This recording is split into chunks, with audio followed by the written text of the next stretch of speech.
right, excellent afternoon, viewers. Health, they say, is wealth. And on April 7th, which was yesterday, the global attention was on World Health Day, and we are about it's us an healthy world day in terms of building great health around us. Yes, you guessed right. Healthcare is going to be prominent in today's conversation. With that, I say welcome to the show where conversations are real. This is Real Talk with Kike, and I'm Kike Atanda, and I've got my opinionated, troublesome, name it, co-host right here. We're keeping it down. We're holding it down. Hi, Damilola Badere. How are you doing today? Hi, Kike. How's everything? I'm fine. I'm pretty well. I'm in the hands of Lagos. We're here in Lagos, Nigeria. It's a fair day today, so I mean, we're doing well. It's and I love the color orange in you. We're orange everywhere. It's World Health Day yesterday. All right, guys, I'm sure you're feeling a vibe right now. All right, so let's quickly let's listen to on today on this day in history. We'll be right back.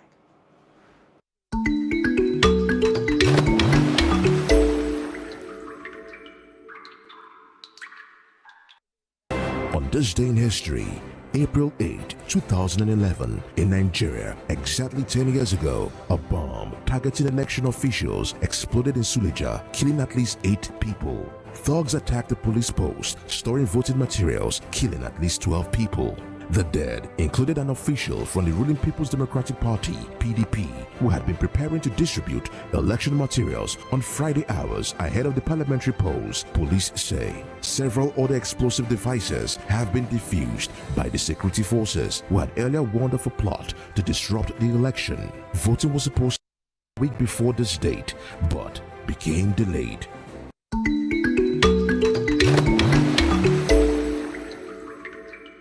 Wow, exactly 17 years ago, Damilola. You know, it's fortunate that we still having to deal with this, and I believe that, I think according to what we just heard now, this happened ahead of the parliamentary election, which was, I think, made them delay the... It was delayed by a week. By a week, you know, it's just unfortunate, you know, hearing that more than 8 people died. You know, more than 8 people sounds like more than 80,000 people, like 8 generations, were lost, you know. And I just hope that all of this, we can pick lessons from it and try to put our differences, whatever political party that we belong, just put aside whatever differences and let, you know, fairness, let people vote, let people's voices be heard, and you know, we can go ahead with that unity that we are craving for in this country. I like your submission, and I like the fact that everyone has this opinion, but unfortunately, it looks like it's not the same for the people at the helm of affairs. It has become more of a do or die, and it's getting decayed every other day. I remember vividly that a cousin of mine was involved in the Just 10 bomb blast too in Jos. I think about maybe 12 or 10 years back, and it was gory. It was just the one at the football viewing center. It was gory. My mom had to stay with her for 30 days in the hospital. The person who was next to her actually got beheaded straight. She aside the injury, she also went through a lot of trauma, even healing. And God was so good, let me say, that she had quick recovery process. But how long do we continue like this? So it feels like it's just you and I's opinion that, oh, let's live a fairer Nigeria, oh, let's live in unity, oh, let's live in peace. It's like some people, they don't want that peace. Please, we are begging you. 17 years ago, we are still recording the same incident like 17 years after. God knows what will come 17 years again. Like yesterday, because none of these things have actually changed. There's no change in dealings when it comes to election, but that's a story for another day. But before we get into the discussion for today, let's take a message from our sponsors. We'll be right back. Taking a look at the preventive care and life expectancy in Nigeria from the tech innovation point of view. Yesterday, Wednesday, April 7, was World Health Day, and the attention of the world was on conversation on the health sector, the aftermath of the COVID-19 pandemic, as well as the impact of the telemedical of the healthcare system. You know, the primary, the secondary, and the tertiary is still a cause for concern in the nation. And the question now is, do Nigerians really have a culture of health insurance or preventive health? Is it a growing concept effective ways to, to access preventive health care in Nigeria. We will find all these answers to on the show today. And of course, we have our guest who is going to be doing justice to the topic of that. But before we bring in our guest today, let's take a look at our guest profile. We'll be right back. Right, many thanks for staying with us. He is the co-founder and the CEO of Axocheck, right? Axocheck. Axocheck. Yes. Axocheck, all right. He's also a financial service executive at... I don't think he really wants me to do that. My guest today is Kazzem Lawal. You're welcome to the live show today. Many thanks for joining us on our lunchtime show today. How are you doing? I'm doing very well. It's exciting to be here. You guys are looking beautiful. The studio is excellent. No complaints here. I'm excited to be here. Many thanks for that. All right. Kazzem Lawal, together with some other tech entrepreneurs, Babatunde Jegede and Benga Shola. They may recently introduced a health-based app called Axocheck, which we understand that the essence of the app is to support preventive care in the Nigerian health sector. So our is going to be on the preventive care in Nigeria and life expectancy, and my first question to you is that we know that there's a story of necessity behind every invention, so to speak. What is your own experience that led to the invention of Axocheck, and what is Axocheck? No worries. That's a great question. So there was a personal situation that occurred in my family where my dad, who you know how our dads are, right? They're like the rock. They never go to the hospital. They're never sick. He was elderly and he passes out.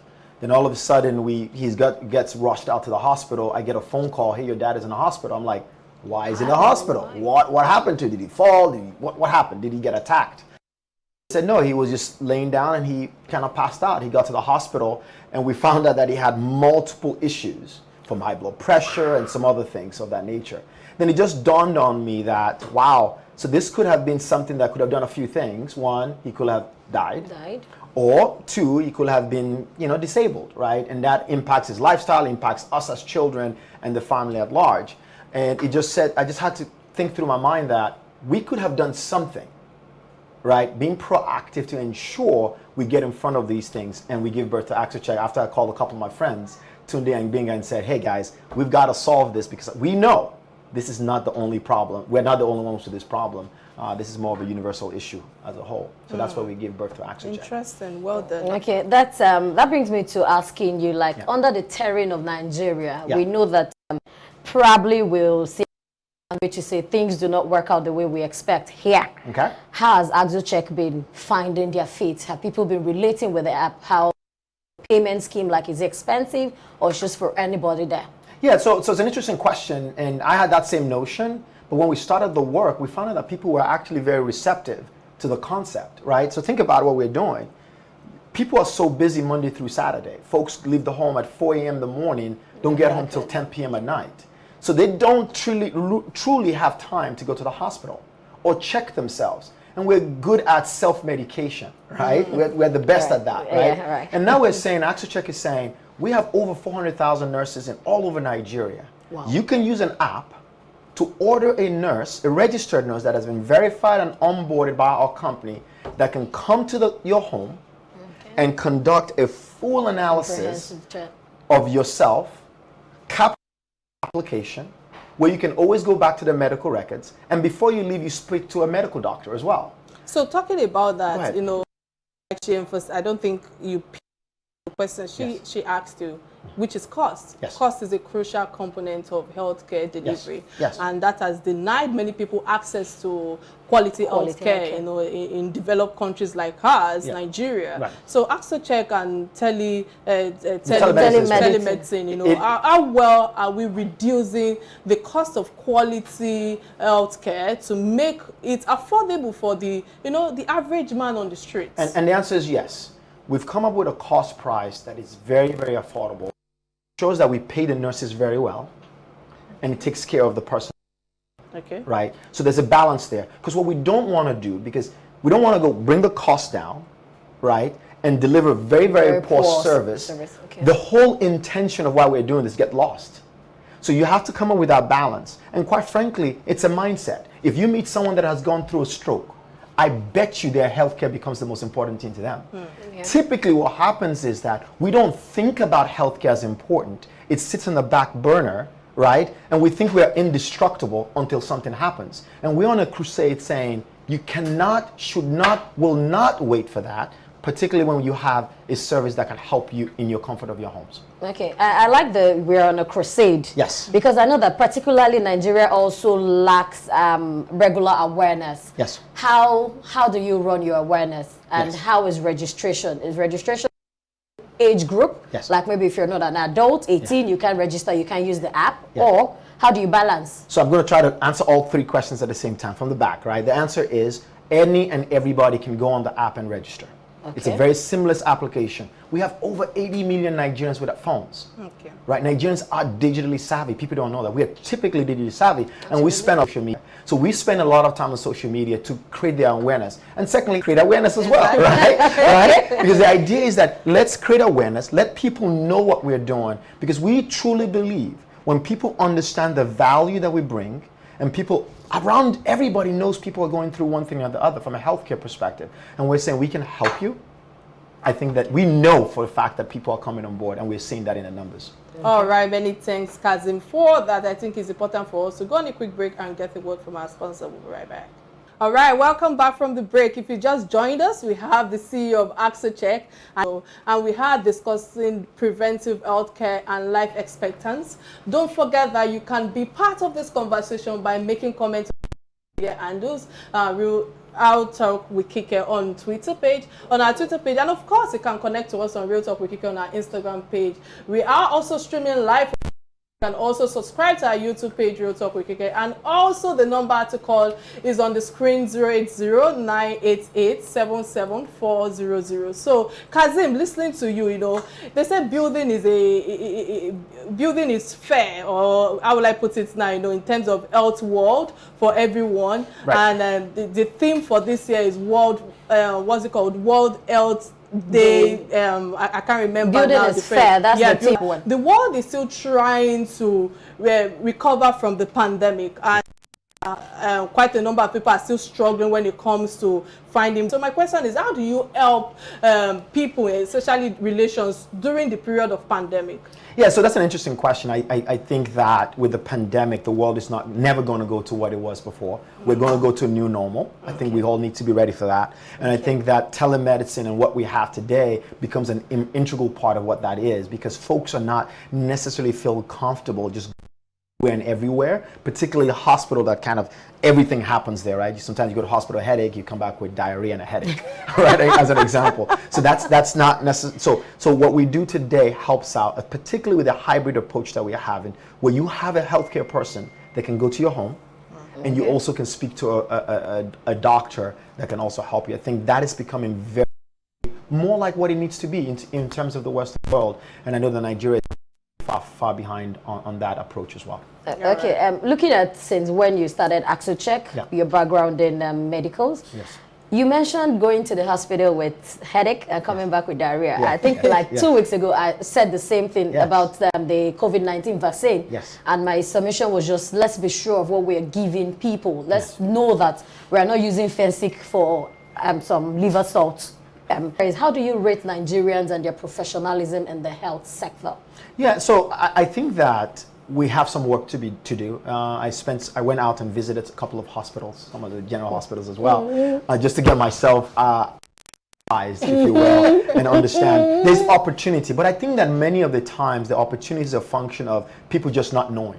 Part of what we're doing on Axocheck is that not only are we hiring people, we're also bringing nurses on a webinar, and we're bringing experts from abroad as well, and providing training to them as well. So there's still some more work to be done, but I think there's a willingness to get better, and I think that's where it starts from. You acknowledge that there's a problem, there's a willingness to get better, and I can see from the government, I can see from people, and we are going to help as part of that. All right, kindly hold that thought. We have a caller on the line. I think Debbie from Plateau State. All right, we lost that. All right, you know, listening to you, I know you came all the way from the States where telemedicine is glaring, you know, it's working. Things are Let us not give us life to charge the phone. How do you push Axocheck more in Nigeria? are the challenges of adoption right here in Lagos, or in the country, especially country. your visitation to all the hospitals? You say you. So I think a few things. It's all about education, and we're on a crusade, and we're providing education. When you capture one person at a time, capturing, providing the insight, telling the stories. I'll give it a story. We went out to visit a grandma in Otun Ekiti. Never heard. We met the grandma.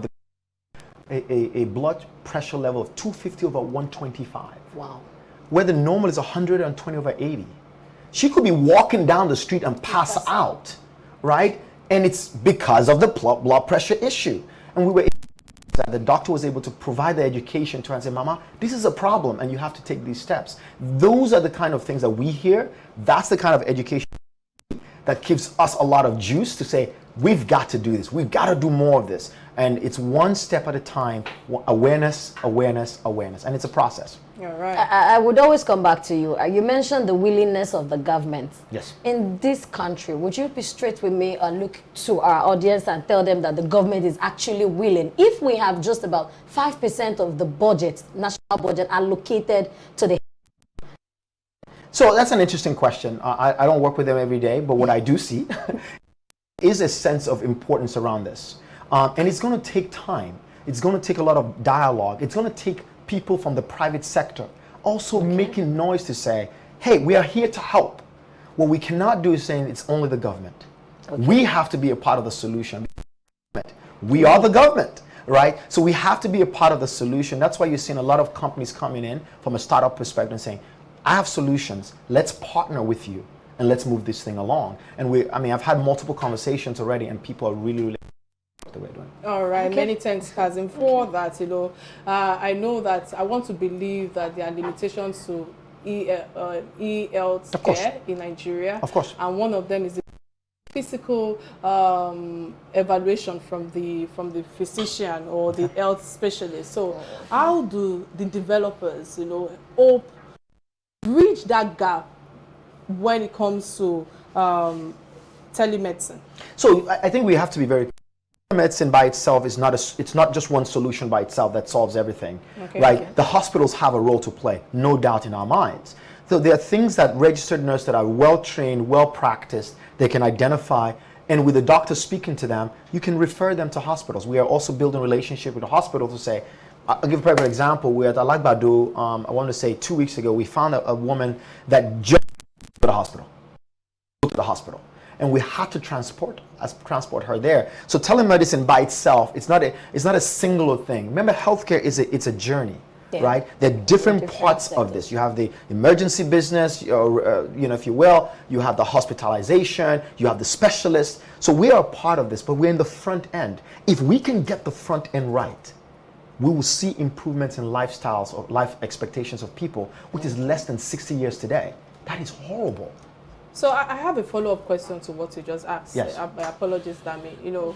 I would like to know, do you have government backing, or are there any sponsors, that you've partnered with? Because listening to you, you're saying that, you have to transport some location. Who's supporting you in all of this, or who's bankrolling you, if we're open to investors, right? Yeah. But we are doing this out of pocket at this point. Obviously we have some investors, but we're doing a lot of it out of pocket. Again, it's a testament to our passion. Okay. It's a testament to why we believe this is important. Like I was saying, an experience, right? Yeah. And we know if we do this is a service to humanity. Right? It's a service to humanity, and it's a very personal thing. Yeah.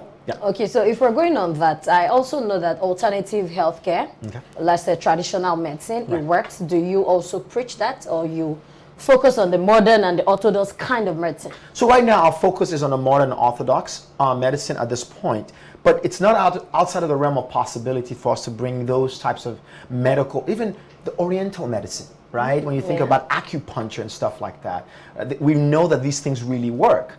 But again, one step at a time. We're taking one step at a time and bringing all of these things on this journey, if you will, from a healthcare perspective to help the day-to-day Nigerian. All right, many thanks for that submission. Let's quickly take a quick break and return after a word from our sponsor. We'll be right back. Welcome back. Glad to know you're still watching. You know, we've been having conversation with the CEO of Axocheck right here on Real Talk with Kike. And of course, you guys don't want to know what is happening behind the scene when we go on the break, because there are quite a number of things happening, quite a number of conversation. Wow. And of course, let me use this opportunity to apologize to most of our callers. I think the network is a bit erratic right now. So, you know, coming back to you, Kazeem, many thanks for all you've been with us, and I must say that you're doing a wonderful job with your team, you know, but give us an appraisal thus far on the progress and the benefit of Axocheck. Yeah, so a couple of things. I think we're making a lot of progress, right? Okay. When you think about, we started development, I want to say in August, September, we started developing the app, and we were in the market in January, February, right? So we're making a lot of progress there. People getting a lot of buzz, and that's part of this media tour, talking to people, making sure we get the word out there. Now let's go to the more important question, which is, what does this really do for people? I can bet you everybody in the studio, everybody that's watching me today has known someone that has died at the age of 40 years old that nobody can explain why they died. Sure. Just passed out, right? Sure. The question is why? Maybe I'm just an inquisitive kind of guy, but my question is, why in the world would a 40-some-odd-year-old person just die outside of the blue? And what we know is that many a times people just don't know they have one ailment or the other, because by nature we're like, I am foolproof. But we believe if you get the right check up front and you identify these issues, you can take medication and lifestyle changes that can bring you back on course, right? I'm a perfect example. When I turned 40 and I went to the hospital, I was shocked. I was like, wow, I thought I was the ox. I was good. Things were well. And I had to make some really, really drastic lifestyle change. I'll give an example. I don't eat eba. Anymore. Because I'm trying to cut on my sugar. Right? And so on and so forth. But that's the kind of awareness that needs to happen. And people knowing that, look, things can happen to you and it's okay, but you can make changes. Okay. All right. I think we have a message from one of our listeners on Facebook. Is asking, she's asking, how can I work with your organization? I'm a registered, that's a question from our Facebook Live stream. Right Outstanding. Now. We do want to work with her because we're hiring nurses who are independent contractors, if you will, who will go do the work. So what we should do, Kike, is provide you our information and she can go through the onboarding process with us. You have to be registered and licensed. Information. And you can go on axocheck.com and talk to our bot. You'll have someone there who will be able to speak to you as well on axocheck.com. Okay. Do you have, I'd say, like the top ailments in Nigeria today, ranging from malaria into HIV, tuberculosis, cancer, and some of those things? Do you do like a regular awareness for particularly this ailments, starting from the symptoms? Like some people don't even know that maybe if you have persistent headache, you need to check your BP. Yes. Do you do like maybe these days technology has really gone global? Yes. So if you do like a 1 minute awareness every other time, sponsored on Instagram, Facebook, maybe people can relate back. Yes. Does it happen? Yeah. So we've just kicked off a webinar series that's going to happen every month. We had our first one on Saturday, and we're going to be doing this every month. Where we're bringing special guests, cancer specialists, medical specialists, nutritionists, lifestyle specialists, fitness gurus. They'll come in and share a couple of thoughts that can help people every single day. And the app will eventually have some integration with that. All right, many thanks for that. We have Samuel from Benin joining us right now. Samuel, excellent afternoon. Many thanks for joining us in the studio today. What's your contribution, please? Hello, Samuel. Hello. Yeah, go ahead, please. We can hear you. Hello. Apologies on that. I think we lost it. All right. On a mild note, President Muhammadu Buhari went on a health check, as they say. He went on medical tour in the UK, and how could Axocheck have intervened in the situation at hand without him going to UK? That's a huge hypothetical, right? That's a huge hypothetical. But the truth of the matter is that so again, if I don't know the medical history of the I don't know why he's there, for what type of ailment. I respect the fact that he's there for the right reasons. But what we could have done is that we'll have someone go out and visit with him, and we identify specialists, right? Many times you just need to talk to someone that can speak to you, that is wherever that it can help you, right? Before you go into where you need that face-to-face conversation. So, we can certainly do a lot of things at Axocheck. But I think that if we have capable hands here, yes, maybe I will say the president needed not to go out. But like you said, we don't know the full ailments, details. Yes, the full details. But looking at the structure of Nigeria governance and putting things together, do you think it was appropriate? Wouldn't he have checked within to see the specialists? Like in Nigeria here, there are no too many specialist hospital, ENT, maybe cardiac, stroke, this and that. No doubt. Have reached out to Axo. No doubt in my mind, right? We have an opportunity to beef up our healthcare sector. The penetration is not where it needs to be. All right, please kindly hold that thought. We have Samuel calling us back. Samuel, yeah, we can hear you now. Can you please go ahead with your own perspective of the topic at hand? Wow. Yeah, we can hear you, Samuel. Please go ahead. All right. Good afternoon. Good afternoon. All right. Just want to contribute a little bit to what you guys are portraying or discussing about. All right. Can you hear me? Please go ahead. All right. My contribution to this subject matter is how do we know a lot of people are dying over there, a lot of people are going through health issues.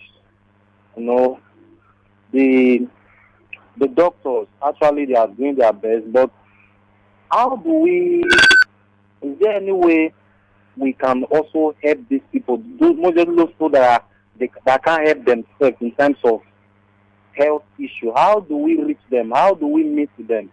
So that is just my contribution, and it's also like a question. So I don't know if there can be any answer to it. So that's an important, very, very important question, right? Not all fingers are not equal. So we do have a community impact section in our world where we are going to be doing various activities to kind of create awareness and go out there into the community. I'll give an example. There's an organization called On Point that we are partnering very, very closely with. In fact, they will be in the northern side of Osun State. I think Ilishon, I mean, those areas. I can get you the details. They're going to be there on the 11th, 13th, and 14th, where they're going to be helping people with vision. They'll be doing surgeries. They're going to be helping people. That's the type of work that we're working with them to kind of partner with them to ensure that we are impacting everyone as much as we can, because again, we need partnerships, we need people to engage with us, we need sponsorships and those types of things so that we can go back and give back. If everybody can give back, I think we'll make a big dent in that. Great question from the gentleman. Okay, that's great. Okay, so on this one, I want to ask, what is the need for? Are we also looking at Axocheck for babies, like pediatricians? Do you have specialists like that for the babies? Looking at Nigeria, that we like to do fix it, do it yourself, DIY, go to the chemist, get some drugs. Do we have for pediatricians? So at this point, technically, you could use Axocheck for kids, but there's a specialty around pediatricians that we need to think about, and that's on the roadmap for Axocheck as well, to think about that experience and ensuring that we're doing it the right way and we're adding the right value. All right. So last question to you. I know you've shared a lot with us, and I would say that you're doing a fantastic job. Thank you. But the question now is, for those who want to register, what is the qualification? Okay, I'm being told that we have another caller on the line. Okay. Yeah, hello, what's it? Yeah, Benjamin, many thanks for calling us from Jos. Hello? Yeah, Benjamin, please go ahead, you're live. Okay. I want to ask him, how do rural people get access to this particular NGO or whatever the thing is standing for? The Axocheck, the Telemedicine. And how expensive is the program? So I can answer that question. So typically, through those outreach programs that we're doing with partners, that's one piece. The second one is we literally have nurses that can go pretty much everywhere, right? I was giving an example, Atanda-owo, never heard of that before, right? So we can go out there, but I do know there's an opportunity there that we need to kind of double click on. That's one. The second piece, it's 10,000 naira to go and visit that person at home. Remember, the nurses leaving their abode, coming to the comfort of your home, providing that full check. You're speaking to a doctor, and within this first check to the second check, you have the ability to speak to a doctor at any point in time. that they can prescribe medication, they can send you to a specialist, they can do all of that. So it's an end-to-end process, if you will, to the extent that if we need to send you to a specialist, we'll do the same as well. And we've had some of those occur already. Thank you so much, Kazeem. So like I was saying earlier, that is there any form of reorientation, is there any form of training that the nurses have to, engage in before they join? The onboarding process. The onboarding process is a very tedious one, unfortunately, because we need to make sure that you as a nurse know what you're talking about, what you're doing. That's number one. But we also have continuous education. I was giving an example that this past Sunday we had a session with one of our professors out of Babcock that was providing some training on some of the work that they're doing. And we had about 70 nurses on the line. Oh. So we're providing it. It's going to be a month to month, and we have some other speakers and teachers, if you will, from outside of the country that will be providing these things. I'll give an example. We were talking to a nurse recently, and during the onboarding, I said, "Do you know CPR?" And the person said, "What is CPR?" That's a failure. Right, that's ding. But now we know that we got to go teach everybody CPR, right? Do you know what the Heimlich move is? No. Ding. We got to go teach and these are things that are life-saving, simple things that everybody should know. So it's not a ding on people. It's an opportunity for us as a country and as people and as citizens of this country to make a difference, and we're here to do so. All right. Thank you so much, Kazzem, for coming on the show today. Oh my, I wanted to go on the break now, but my technical director is saying that we have another caller. This will be our last caller for the show today. Okay. All right, Kazeem, correct? Yes. Oh, Kazeem on the line. Majid. Yeah. Okay. Please go ahead. Calling from Benin. Many thanks for calling us. Yeah, good afternoon. Good afternoon, sir. Yeah, this is my first time of watching this program. Welcome on the show. Thank we keep you. it real, real talk. Yeah, go ahead. Yeah. Majid. I'm a commend your effort on trying to raise awareness on the health challenges we're having in the country. Okay. The host and the co-host and the guest, you guys are doing a very wonderful job. Thank you. All right, I don't think we got that. I think network is... I think it was just an appraisal. Yes. It was an appraisal. But before I let you go, I think that in my own intuition, nurses should be compassionate.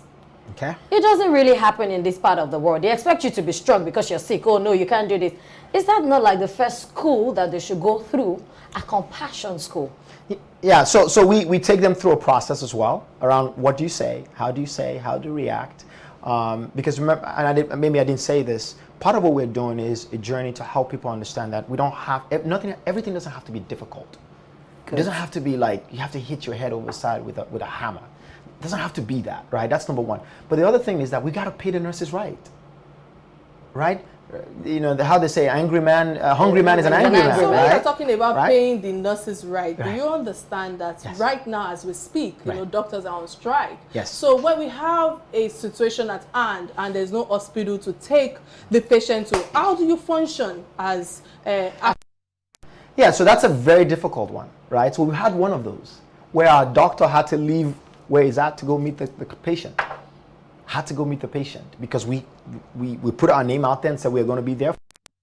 So it's very difficult, and we're hoping that the government and the association can come to some sort of a term that will work, because who is suffering here? Not the doctors, not the government, but the patients. So, and I know they know that. Okay, thank you so much, Kazzem Lawal, for throwing more light on telemedicine and the e-health, what's it called, medication, especially when it comes to trying to meet or reach the gap between the people and the hospital. And I think it's a good one for us, especially when it comes to embracing digital, what's it called now, globalization and all of that. Anyways, before we let you go, kindly listen to some of the trending stories that affect us all. And the first story today is on the body of a 19-year-old student. That's Richard Okoro Gbenyi, I hope I pronounced that well, who was earlier declared missing,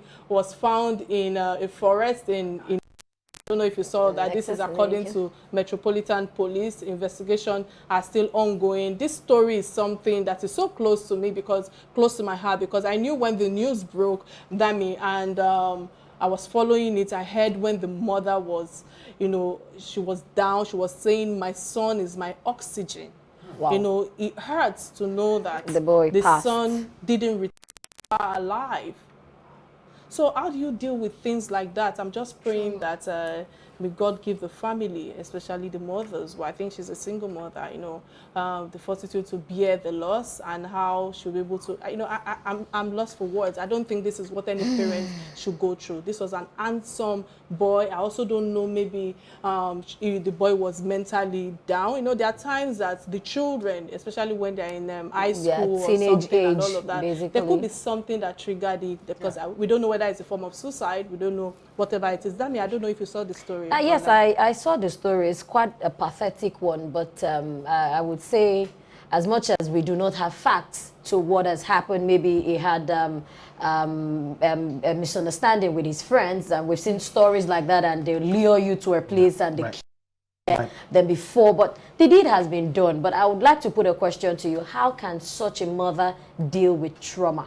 That's an interesting one. First of all, I'll say mental health is real. Mental health issues are real. And unfortunately, culturally, we shy away from that. First of all, the lady needs to go and get a psychiatric evaluation. She needs a therapist. That's a fact, because she cannot bear this by herself. Losing a child is like losing your world. And I pray that no one loses their children anymore. Amen. All right, so another story that caught our attention also is the COVID-19 vaccine. Some Nigerians are still skeptical on taking it. This is still trending stories, as the FG took delivery of 100,000 doses of the one promised COVID-19 vaccine promised by the government, by India. Is it India or China now? Because China. I know that, I'm sorry, I think China started the whole thing. Now they've now turn it into business, Kazeem. So how do we do? They are the ones in the health sector, so he should be able to answer. Exactly. What's your take on this? COVID is real. Yes, absolutely. Have you gotten your vaccine? I have. Okay. Yes, round the queue. Yeah, you all should. I had COVID in November of this past year, and it was difficult. It was a difficult time. In fact, 4 people in my family had COVID. Wow. It was a very difficult time, so it's real. We should have faith and do what is needful and take the vaccine. Faith. That word faith, when I said quite a number of people have been dilly-dally about it, whether they should take it or not, quite a number of people, there are different reactions online. Some people are saying that, once you take it, you're feeling feverish, you're ill, you're this. Some people are saying that they are using the vaccine to control us for future purposes. I don't know how true that is. Do I look control? Do I? Not yet, right? All right, okay. So many thanks for that. I think another story that also caught our attention was the 8-month pregnant Aminat, who won the first gold medal at Edo State last week, I think a few days ago. And I think this story is something that is enough for every woman to take as a challenge, despite the fact that she was pregnant, she still challenged herself, and she brought back home a medal. Gold at that. Gold at that. Look at that. Look at that. That's it. Yeah. It's quite appreciable. Yeah. But all bodies are not the same. Okay. She's been used to exercising, so she might necessarily not have that downcasted mood. Right. She has a lot of energy. Her adrenaline is pumping. But in these cows, the stomach that is sweet, they have produced sweet something. When they have not drink Gary in the house, they say somebody should come and go and run. You don't want to run to go and die. Emma Shebe, she's an athlete. We love you. Thank you, Aminat, for taking that stride. It was a giant stride. You put your baby through the stress. At least for that period, I know that it wasn't comfortable or easy, but you needed to prove a point. Thank you, but please, all bodies are not the same. Over to the doctor. I'm curious. Kazeem, what's your take on this? What's your solution? So for me, I think it's a little bit more than the fact that she was pregnant. I think it's a story of adversity, overcoming adversity, not holding yourself back. It's a story of saying, just because that people see me as being handicapped does not mean I cannot push through. And I think that's a story that we can all learn from, to be honest with you. Quite And inspiring. congratulations to Amina for the job well done. Big story there. That's international woman. That's All right, and I also understand that the Edo State is threatening to shut down the festival.